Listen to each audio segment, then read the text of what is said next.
बीडमधील वन्यजीव प्रेमी उपमुख्यमंत्री अजित पवार यांची भेट घेणार आहेत। सतीश भोसलेवर मोकोका अंतर्गत कारवाई करावी, सतीश भोसले प्रकरणाची चौकशी करण्यासाठी एसआयटी स्थापन करण्यात यावी, तसंच तपास अधिकारी बदलावा, अशा वेगवेगळ्या मागण्यांसाठी ही भेट घेण्यात येणार आहे। खोक्यावरती वन्यजीवांची शिकार केल्याचा आरोप आहे, त्यामुळे वन्यजीव प्रेमी अतिशय आक्रमक झाले। एकीकडे आपण बघतोय बीडचा महत्त्वाचा अतिशय दौरा हा उपमुख्यमंत्री अजित पवार यांचा, आणि दुसरीकडे सतीश भोसले प्रकरणामध्ये हे वन्यजीव प्रेमी सुद्धा भेट घेणार आहेत। खोक्या प्रकरण गाजत असतानाच ही भेटही तितकीच महत्त्वाची असणार आहे।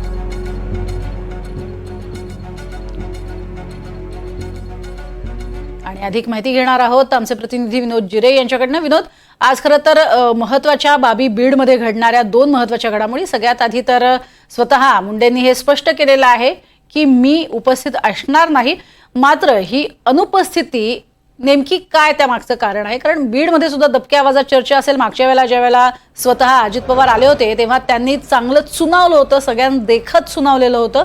यावेळेस मात्र ते स्वतः अनुपस्थित आहेत, काय त्यामागचं कारण?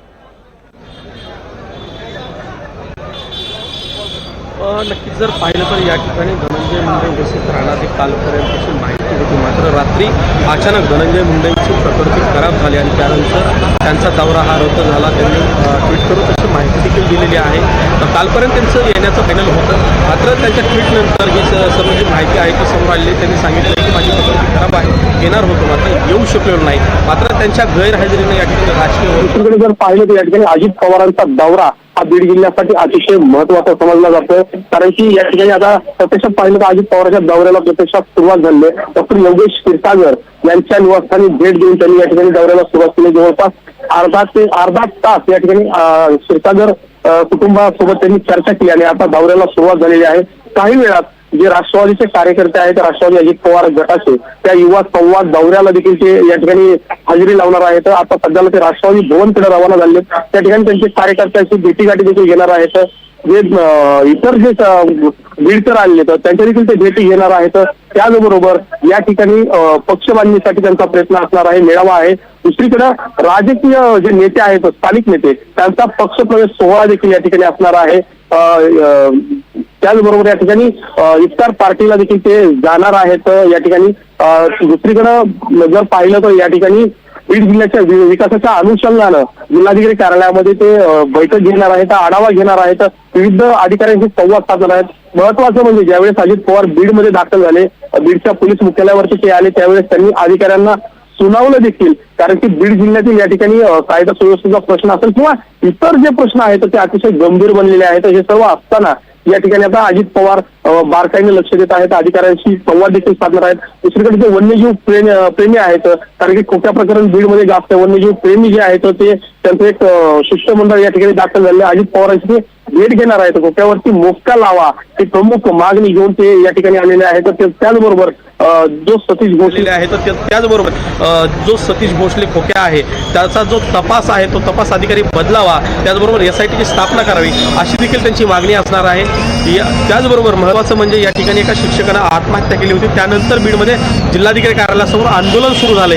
या आंदोलनाची अद्यापपर्यंत दखल ही प्रशासनाने घेतली नाही, त्यामुळे हे शिक्षक देखील अजित पवारांची भेट घेणार असल्याचं बोललं जात आहे। एकूणच अजित पवारांचा जो दौरा आहे तो सर्व अंगाने अतिशय महत्त्वाचा समजला जातोय, कारण की बीड जिल्ह्याची जी विकासाची पोकळ आहे ती भरण्यासाठी जो निधी आहे तो निधी मिळवण्यासाठी, या बीड जिल्ह्याला निधी देण्यासाठी अतिशय महत्त्वाचा समजला जातोय हा दौरा। त्यामुळे एकूणच्या दौऱ्याकडे सर्वांचं लक्ष लागलेलं आहे। नक्कीच विनोद, पंकजा मुंडे या सुद्धा या दौऱ्यादरम्यान उपस्थित असणार असं कळतंय। त्यांचा काय कार्यक्रमाचं स्वरूप असणार आहे आणि कोणत्या कार्यक्रमात एकाच व्यासपीठावरती हे दोन्ही नेते एकत्र असणार आहेत? नक्की जर पाहिलं तर कालपर्यंत या ठिकाणी मुंडे बहीण भावासह या ठिकाणी अजित पवारांचा दौरा असल्याचं होता, मात्र आता धनंजय मुंडे येणार नाहीत।